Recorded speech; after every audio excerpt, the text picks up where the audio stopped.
Amen. Praise the Lord. Praise the Lord. Sa mga kapatid, para sa ating morning revival preview, ang schedule natin ngayon ay week 6, day 2. So magbabasa na ako ng mga Bible verses natin. Hebrews 13:17.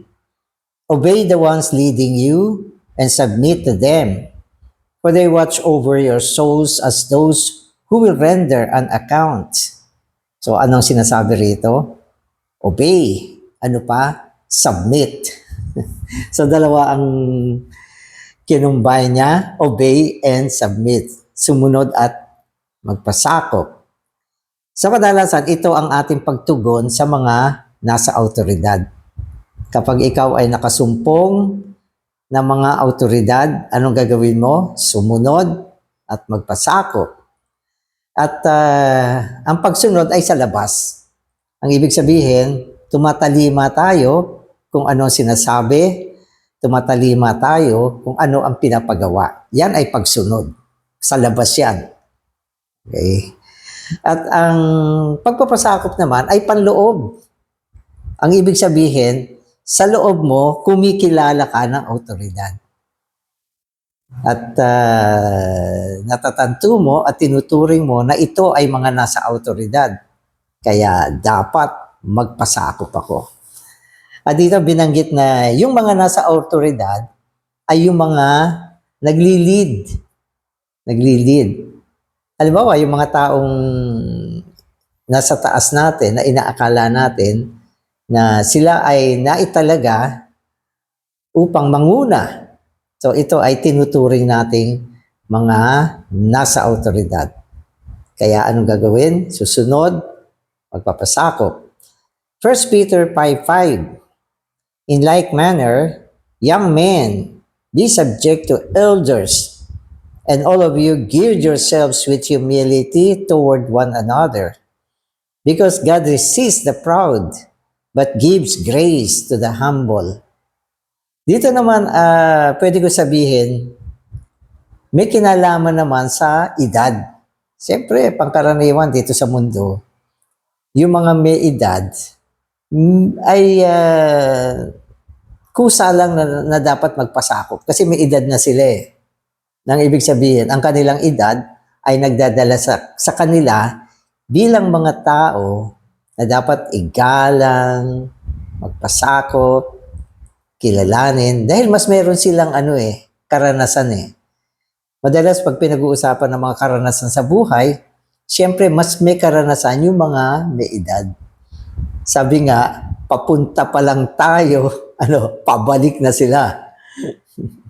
Kaya, kung ikaw ay nakakabata ka, maganda magkaroon ka ng pagpapasakop. Yan ay sa edad. Kumisa naman, sa spirituality, meron ding edad.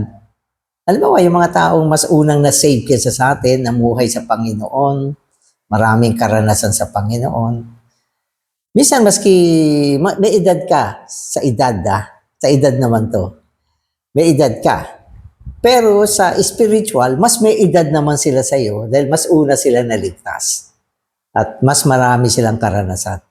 Minsan, magtanong tayo, brother, kailan ka ba naligtas? Ako, matagal na pala to, mas nauna sa akin. Yun, medyo meron tayong pagpapasakop. Huwag mong ituring na, matanda ako sa edad kaysa sa iyo. Matanda ka nga.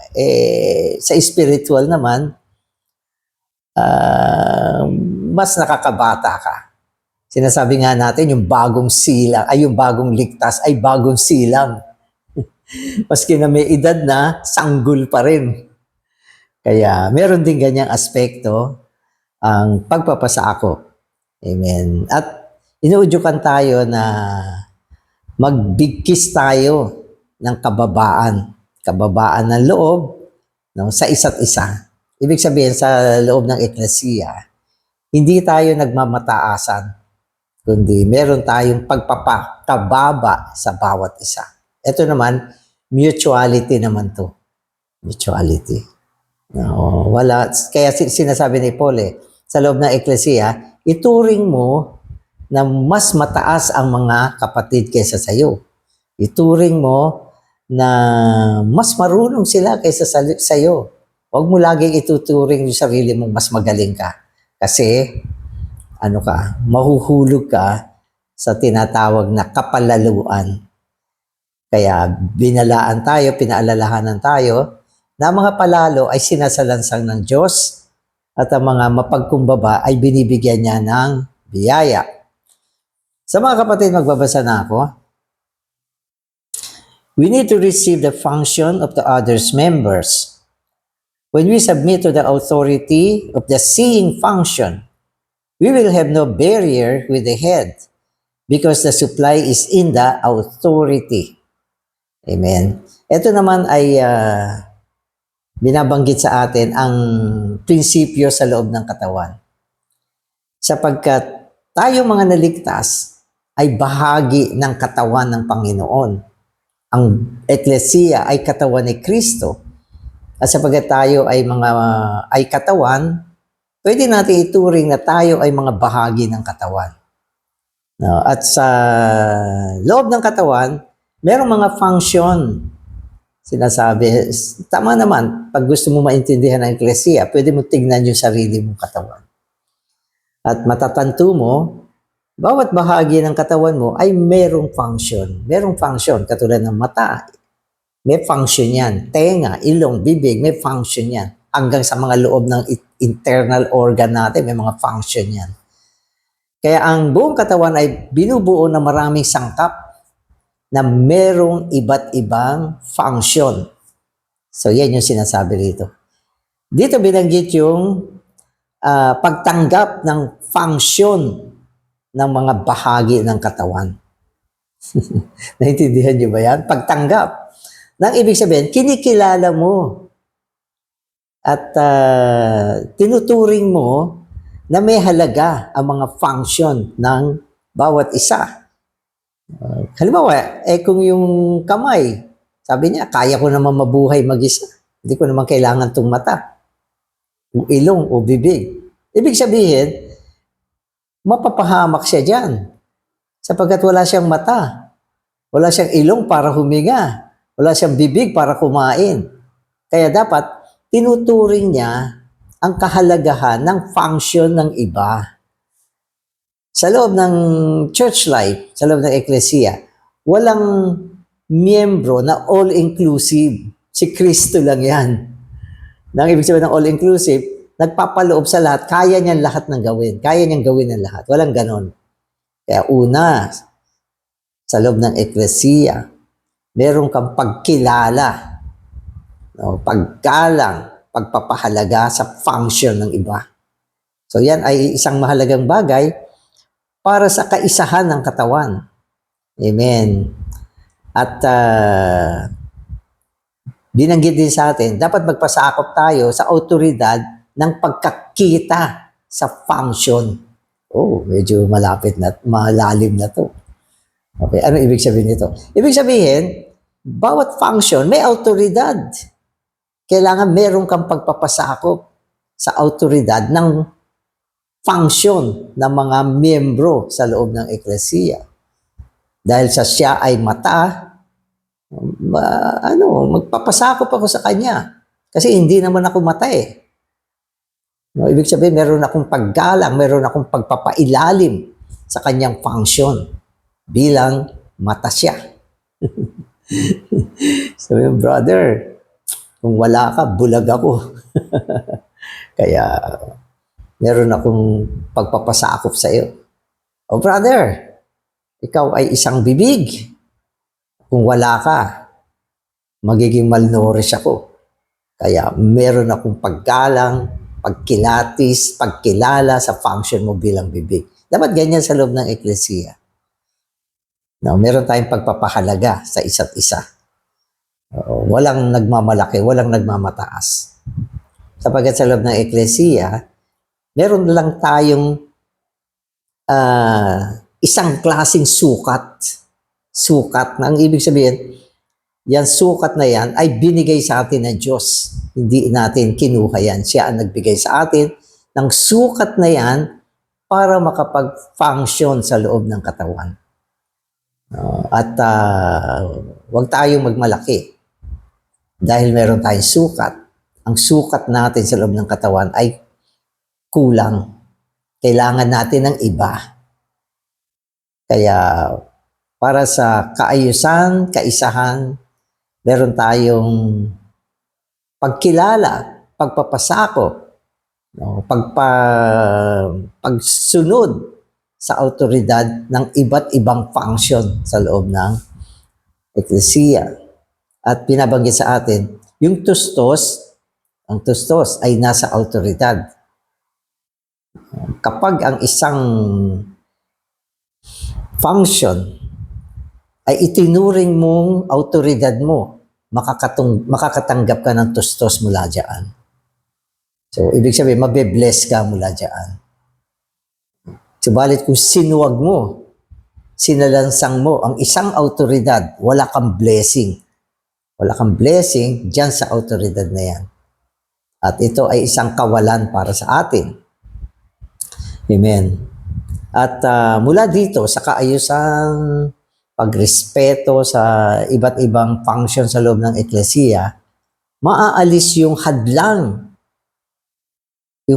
sa pagitan natin at ng ulo. Sino ba ang ulo ng katawan? Si Kristo.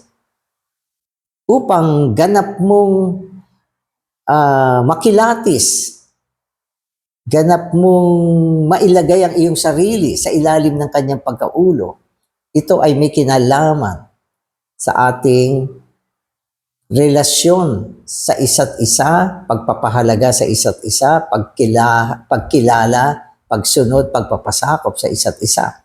Ang sino mang miyembro na nagkaproblema dyan, magkakaproblema sa ulo na walang iba kundi si Kristo. Amen. Amen. Whoever has the gift has that ministry.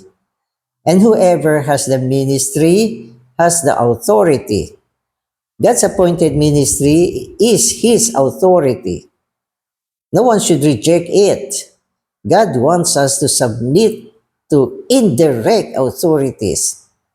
That is the deputy authorities. So that we may receive spiritual supply. Amen. So tungkol sa authority, sinasabi niya, ang authority ay galing sa ministeryo. Kung sino ang merong ministeryo, meron siyang ministeryo, ibig sabihin siya ay merong autoridad. At ang ministeryo galing sa kaloob. Ang kaloob ay nagbubunga ng ministeryo at ang ministeryo ay bumubuo ng autoridad. Amen. So, ang mga merong ministeryo ay merong autoridad. At sa loob ng eklesiya, ang Diyos din ay nagtalaga ng mga ministeryo bilang kanyang autoridad. So sa isang banda, sinasabi natin, ito ay kaloob. Siyempre, ang kaloob, ito ay ang kapasidad ng isang tao para siya ay makabuo ng isang ministeryo. Then kalaunan, ang ministeryo niya ay nagsasanhi upang siya ay magkaroon ng autoridad. So saan galing ang ministeryo? Sa Diyos. Kasi ang kaloob ay galing sa Diyos na ibinigay niya sa mga miyembro ng katawan. Mga kaloob yan, mga gift yan. Halimbawa, ang iba ay binigyan niya ng kaloob para maging isang apostol. Ang iba naman, binigyan ng kaloob para maging isang ebanghelista, isang guro, isang propeta, at isang ano pa. Okay, so yun yung mga ilang kaloob na binigay niya na nagbunga ng mga ministeryo o gawain. At dahil nagkaroon ng ministeryo, nabunga ang autoridad sa loob ng eklesiya. At ninanais ng Diyos na tayo ay magpasakop dito sa mga indirect authority. Kasi meron dalawang klaseng authorities sa loob ng church life. Yung isa ay direct. No? Direct siya. Diretso siya. At isa lang yan. Yan ay si Kristo bilang ulo ng Eklesiya. Kaya meron tayo dapat direct contact sa Panginoon bilang pinakamataas na autoridad sa loob ng katawan.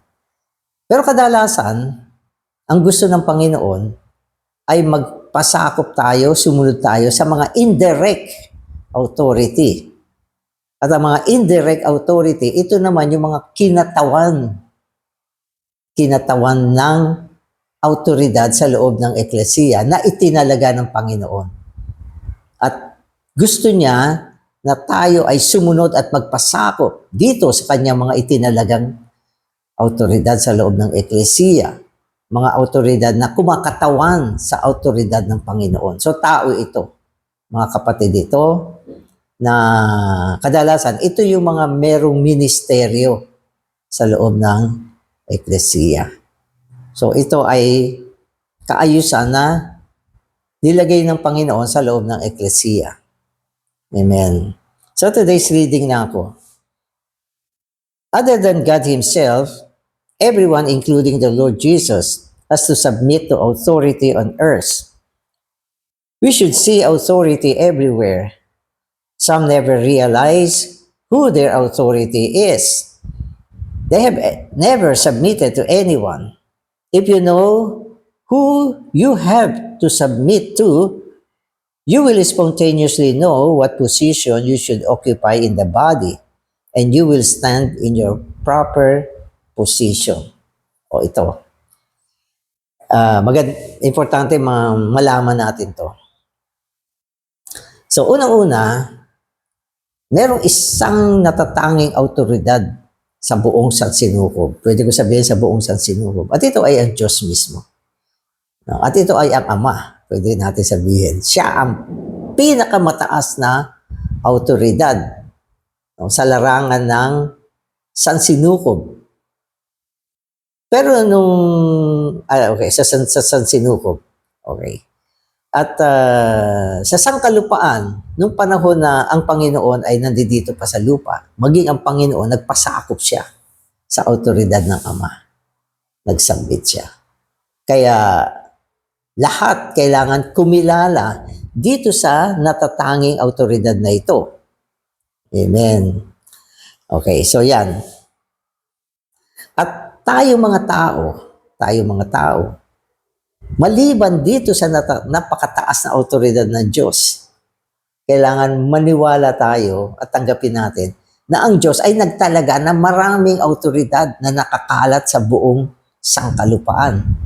At saan man tayo pumunta, dapat matanto mo, makilala mo ang mga autoridad o tinatawag na mga namumuno na nasa itaas natin. Yung nasa ibaba, hindi naman masyadong problema yan eh. Okay. Ang problema ay yung pagpapasakop sa mga itinalagang autoridad na nasa itaas natin. So yun ang sinasabi sa atin. Kasi meron mga tao, okay, na walang pagkatanto at hindi kumikilala ng autoridad. Yan ang problema. Ang importante, ang tama, saan ka man pumunta, kailangan kumikilala ka ng autoridad. Hindi lang sa church life, maging sa lipunan, sa tahanan, sa trabaho, sa eskwelahan, may mga autoridad yan. Dapat isa kang tao na kumikilala sa mga autoridad na nasa taas mo.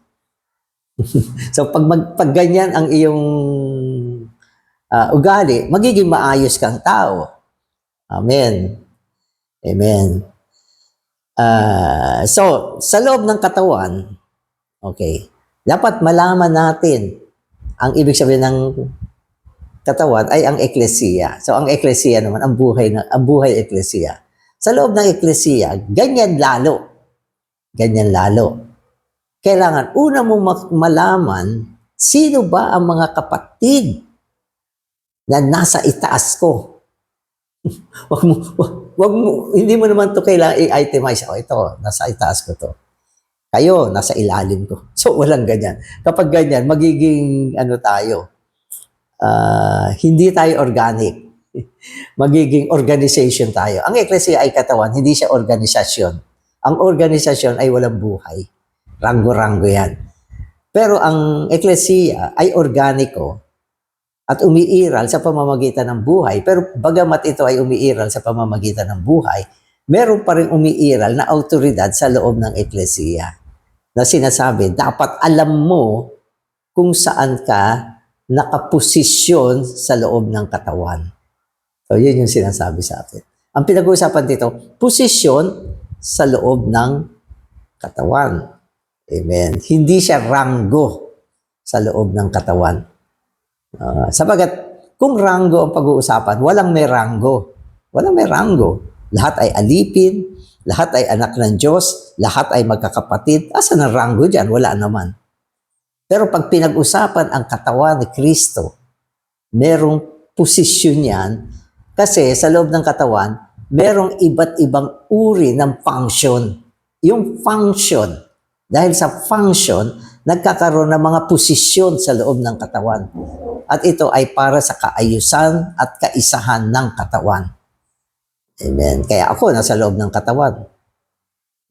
Kumikilala ko ng mga kapatid na nasa itaas ko.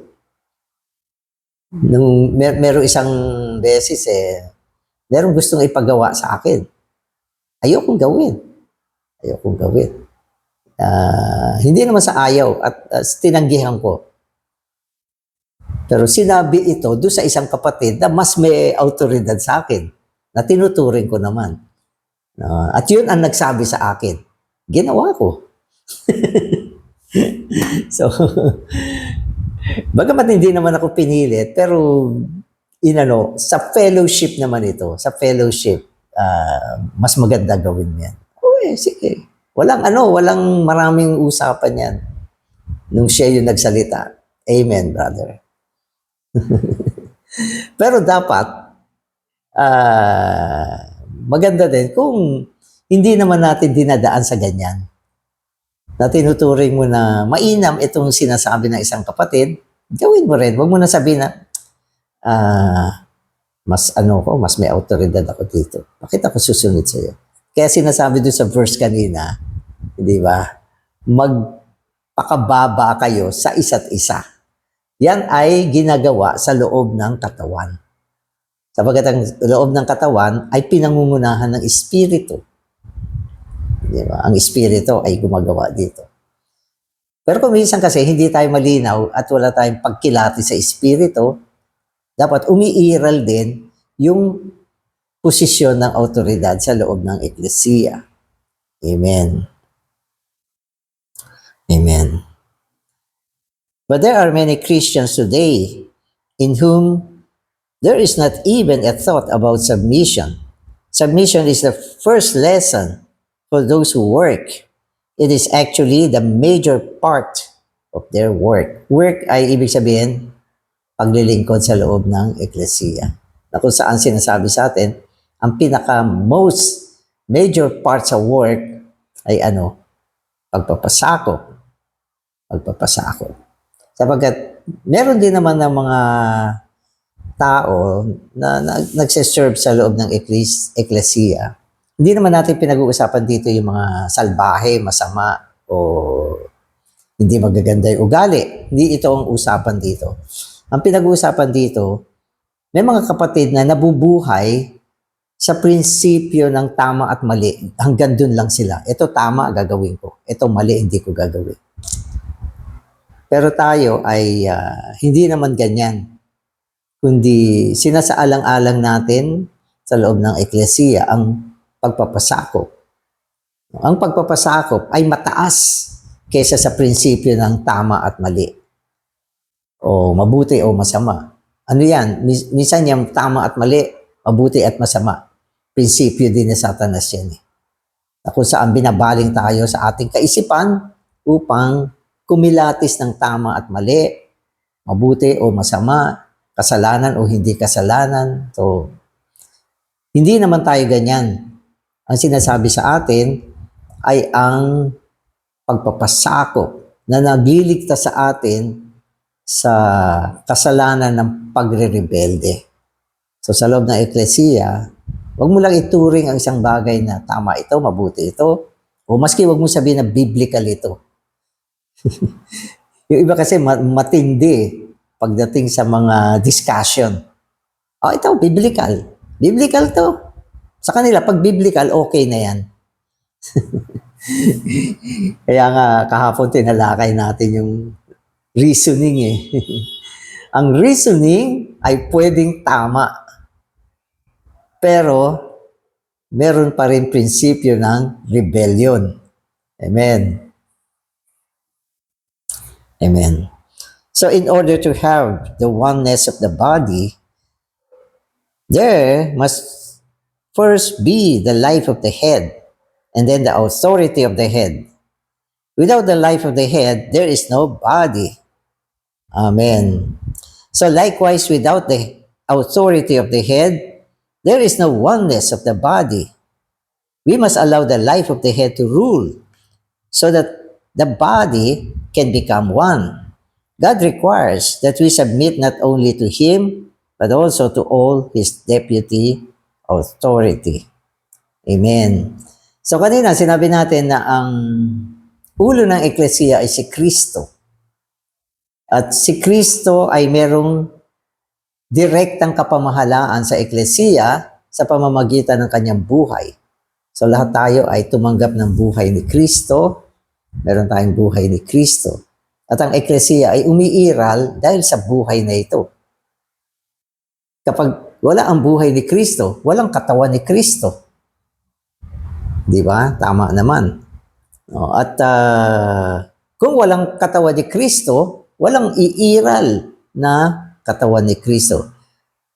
Pero dahil meron katawan ni Kristo at ang lahat ng miyembro ng katawan ni Kristo ay merong buhay, so kailangan isagawa natin ang kaisahan sa loob ng katawan sa pamamagitan ng buhay ni Kristo. So ang mga tao na nabubuhay sa buhay ni Kristo na taglay nila ay nabubuhay sa kaisahan ng katawan. So yan yung pinakamalakas. No? Hindi lang natin palagi ina-analyze yung mga posisyon na nandito ako sa taas, ito nasa taas ko, nandito yung sumunod. So hindi lang ganun. Sapagkat ang buhay ni Kristo ang automatic na nagdadala sa atin sa tamang galaw sa loob ng katawan. Kasi isa lang buhay yan eh. Isang buhay na namamahala, isang buhay na taglay natin, nagre-regulate sa atin, at itong buhay na ito, meron din siyang damdamin, may kautusan siya, at ito ang unang ina-aspire natin na bigyan natin ng pagpapahalaga. Bigyan natin siya ng pagpapahalaga. At maging ang mga apostol, sinasabi nila, dapat ibuhay mo si Kristo. Lalo na sa loob ng katawan. So naniniwala ako, kung lahat tayo nabubuhay, gumagalaw sa buhay na ito, at ito ang ating pamamaraan, nagiging maayos ang eklesiya at nadadala tayo sa kaisahan. Subalit bagamat yan ang buhay ng ulo na siyang nagre-regulate sa atin, gusto pa rin ng Panginoon na magpasakop tayo sa mga autoridad na itinalaga niya sa loob ng eklesiya. So, ibig sabihin, binabalanse tayo. Sapagkat may mga pagkakataon na akala mo nabubuhay ka sa buhay ni Kristo. Kasi minsan hindi din natin nakikilate siya. Akala mo nasa espiritu ka. Akala mo nasa loob ka ng buhay ni Kristo. Hindi mo alam, nasa kaluluwa ka. Kaya ang isang paraan na pwede mag-balance sa atin ay yung mga autoridad na itinalaga pa rin ng Panginoon. Kung sumunod ka dyan, madalas maa-adjust ka sa tamang pwesto. Amen. When Paul saw the light, he saw authority as well. he said, "What shall I do, Lord?" This was Paul putting himself directly under the Lord's own authority. But then the Lord placed Paul under his appointed deputy authority. The Lord said, "Rise up and enter into the city, and it will be told to you what you must do." From that time on, Paul knew authority. At that time, the Lord placed Paul under a deputy authority. So magandang example ito si Paul. Si Saul, bago siya nanampalataya. Siya ay isang umuusig sa eklesiya noong panahon niya. Siya ay tinatawag na Saulo ng Tarsus. Mabagsik yan. At nung siya ay papunta ng Damasco upang usigin ang mga tumatawag sa pangalan ng Panginoon, nakakita siya ng liwanag, ang lakas ng liwanag. At yan ay ang pagpapakita ni Kristo sa kanya. Sabi ng Panginoon, "Saulo, Saulo, bakit mo ako inuusig?" Ang nakakatakot. At sa oras na yan, yan ang unang pagkakataon na sumpungan ni Pablo ang Panginoong Jesus. Diba? So ano sabi ni Pablo? Ang ganda, sabi niya. Amen. "What shall I do, Lord?" Anong gagawin ko, Panginoon? So direct yan. Ibig sabihin, nung nasumpungan ni Pablo ang Panginoong Jesus, agad-agad nagpasakop siya sa direktang autoridad ng Diyos, ni Kristo. Diba? "What shall I do? Lord." Anong gagawin ko? Panginoon. Anong gagawin ko? Ibig sabihin, ikaw ang autoridad ko. Panginoon, anong gagawin ko? Galing, ang ganda. So, nung naligtas ka, nanampalataya ka sa Panginoon, sinabi mo ba yan? Panginoon, nanampalataya na ako sa iyo. Ikaw na ang Panginoon ko ngayon. Sa iyo lang ako susunod. Ano ang gusto mong gawin ko? So, anyway, wala namang ganyang pagtugon. Pero naligtas naman. Pero si Pablo, ang ganda ng kanyang pagkaligtas. Napaka-dynamic. Diba? Ito naman, sabi ng Panginoon sa kanya. Sabi ng Panginoon, "Rise up, enter into the city, and it will be told to you what you must do." Hindi sinabi sa kanya ng Panginoon anong gagawin niya, kundi dinala siya ng Panginoon sa deputy authority. At yun ang magsasabi kung ano ang gagawin niya. Ibig sabihin, tinawag mo ako ng Panginoon? Fine. Pero dadaling kita sa aking deputy authority. Makinig ka, gawin mo kung ano sasabihin niya. So, yan yung sinasabi nating tama. So, may mga kapatid kasi, sasabihin, direkto ako sa Panginoon. Sa Kanya lang ako makikinig. Susundin ko lang yung mga salita niya. Okay na sa akin yan. Okay ba yan? So mga kapatid, pag nasa eklesiya tayo, kailangan kilala mo, alam mo, sino ang autoridad. Kanino ka makikinig? Sino susundin mo? Merong ganyan. Kapag sinalansang mo yan, mga taong itinalaga ng Panginoon, sinalansang mo ang itinalaga ng Panginoon, sinalansang mo ay yun nagtalaga ang Panginoon mismo. Pero kung nagpasakop ka dito, sumunod ka sa Panginoon na nagtalaga sa tao. Amen. So, ganyan dapat. Kaya mula noong araw na yan, si Pablo, nakilala niya ang autoridad. May autoridad direkta sa Panginoon. Araw-araw, pumupunta tayo sa Panginoon, nakikipagsalamuha tayo. Minsan niluluhuran natin siya. Sinasaliksik natin ang kanyang kaisipan, ang kanyang damdamin. At binibigay natin ang ating sarili, nagko-consecrate tayo. Sapagkat siya ang ulo. Sa mga tao, hindi tayo nagko-consecrate. Sa Panginoon tayo nagko-consecrate. Pero, sa ating paggalaw sa loob ng katawan, dapat meron tayong pagpapahalaga sa autoridad na itinalaga ng Panginoon. Amen. Amen. Amen. So from the time we have believed in the Lord until now, how many deputy authorities have we submitted to? How many deputy authorities? Meron ka bang ganyang kasaysayan mula na naligtas ka na tinuring mo itong taong ito ay isang autoridad sa loob ng eklesiya? Meron bang ganyan? O palaging tinitignan mo, ikaw ang autoridad, ikaw ang tama, ikaw ang dapat masunod. Alam mo na meron kang kaugnayan sa Panginoon, alam mo ang kanyang salita, pwede ka na sumulong. Kaya etong lesson na to, somehow ina-adjust niya tayo na kumilala sa autoridad. Prior to this, we did not have the light, but today, we have to see in a serious way God's deputy authority. Pwede nung araw, wala kang ganyang pagkatanto. Ang iniisip mo lang, direct ka sa Panginoon, meron kang salita, meron kang espiritu, alam mo ang dapat, alam mo ang hindi dapat, okay na sa yan. Wala kang light tungkol sa autoridad. Maring nung nagdaang panahon, ganyan ang sitwasyon mo. Pero dapat sa panahon na ito, at sa pamamagitan ng mga lesson na katulad na nito, mabuksan ng mata natin, makatanggap tayo ng liwanag tungkol sa deputy authority na binabanggit dito. Amen. What God looks at is not His own direct authority. Wow.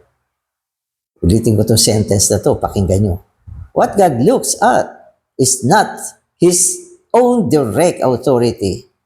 He looks at His established indirect authorities. All those who do not submit to God's indirect authorities cannot submit to God's direct authority. Para sa Diyos, sa tingin ko, lalo sa Panginoon, hindi naman masyadong problema yung mga hindi kumikilala sa kanyang autoridad. At alam din ng Panginoon yan. Halos wala yan. Sa loob ng eklesiya, lahat ng mga kapatid, Jesus is Lord. Christ is the head. Amen lahat yan. Walang magsasabi ng, hindi. Walang ganun. So, walang masyadong problema pagdating sa direct authority. At halos lahat, takot sila sa Panginoon.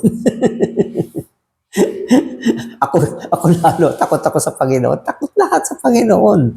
Kasi yan yung Lord eh. Pero, pagdating sa mga indirect authority, mga itinalagang autoridad ng Panginoon, nako, ang dami ko nakita na naging rebelde. Ang dami ko nakita naging rebelde dyan. Tandaan natin, ang mga hindi makapag-submit sa mga delegated authority ay hindi rin nagsasubmit sa autoridad ng Panginoon. Amen. So, ganun. Amen. Amen. In the universe, only God is the direct authority to men. Other than God, all authorities are delegated. The parents represent God as the children's authority, and the husbands represent God as the wife's authority. The civil officers represent God as the citizens' authority. And even the teachers in the schools, the managers in the offices, and the policemen on the streets are all delegated authorities. The elders in the church also represent God as authority. Ang linaw. Saan ka pupunta na, saan ka makarating? Merong deputy authority. Hindi lang sa church. Hindi lang sa church. Sa lipunan, sa sampa, sa office, di ba? Sa eskwelahan, sa tahanan, merong mga autoridad. No? At tayo kasi mga believers sinasuggest ko, Huwag kayong sumama sa mga himagsikan, sa mga rally, sa mga nag-o-oppose at nakikisigaw-sigaw dyan. Huwag niyong gawin yan. Pwede nga natin sabihin, minsan ang mga nakaupo sa posisyon ay marami mga kamalian. Marami rin silang mga katiwalian. Meron naman yan. Pero tandaan natin, walang autoridad na hindi itinalaga ng Panginoon. Ang sino mang tao dito sa mundo, pag sinabi ng Panginoon, tama na, nawawala na yung mga yan. Di ba? Si Hitler, tama na, tapos na siya. Si Mussolini, tapos ka na. Si Mao Zedong, di ba? Tama na, tapos ka na. May mga panahon na pinabayaan sila ng Panginoon. Pero pagdating ng oras, tapos ka na. Tapos ka na. Kaya huwag tayong mabahala. Ang Diyos ang pinakamataas na autoridad. Amen. At siya ang nagtalaga sa lahat ng autoridad. Kaya huwag tayo mag-aklas. Huwag tayo mag-aklas. Bagamat sinasabi ko, hindi naman lahat ng sinasabi ng mga nasa autoridad ay gagawin mo. Gagawin mo. Maski nung panahon ni Daniel, di ba? May mga pinapagawa si Nebuchadnezzar na hindi naman niya ginawa. Yung luluhod ka sa imahe, hindi ginawa ni Daniel yan. Pero kinilala pa rin niya si Nebuchadnezzar. Hindi siya nagrebelde laban kay Nebuchadnezzar. Okay, siya ay merong pagpapasakop sa loob niya. Alam niya na lahat ng mga otoridad ay tinalaga ng Panginoon. Maski si David, nung siya ay tinalaga ng Panginoon bilang hari, hari na siya. Pero buhay pa rin si Saulo, ang pinahirang isa ng Diyos. Nirespeto pa rin niya si Saulo. Sapagkat sinabi niya, hanggat buhay si Saulo, siya pa rin ang pinahirang isa ng Diyos. Ang linaw niya. Hindi siya sumalansang sa mga itinalaga ng Panginoon. Kaya mag-ingat tayo. Mag-ingat tayo. Sapagkat kung hindi nyo alam itong mga bagay na ito, malalagay kayo sa alanganin. Mawawala ang blessing ng Panginoon at kung minsan ito ay nagdadala ng kapahamakan sa atin. Amen. At kahuli-hulihan, sa church life, binanggit niya ang mga elders. Ang mga matatanda sa eklesiya ay inappoint ng Espiritu para sa kapamahalaan ng buong eklesiya. At sa panahon na ito, siyempre sa mga ibang lugar, ang mga elders ay tinatawag ng mga responsabling kapatid. Kilalanin natin sila. Magpasakop tayo. Huwag kayong magsabi na, ay, bata lang to, o ano. Amen. Okay, so, it is easy today for men to submit to God's direct authority, but it is not easy to submit to the delegated authority God has appointed.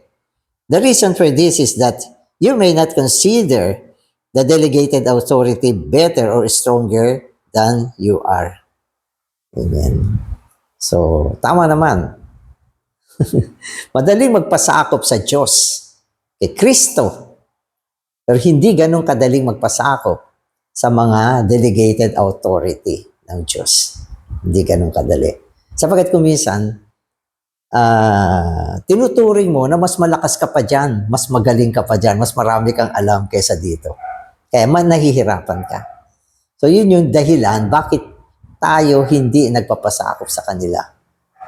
Kasi tinuturing mong magaling ka kaysa sa kanila. Pwede totoo naman yan. Oh, sige, magaling ka na. Pero, ang pagsasaayos ay inayos ng Panginoon. Kailangan tayo ay sumunod sa kapamahalaan. Gobyerno yan ng Diyos. Amen.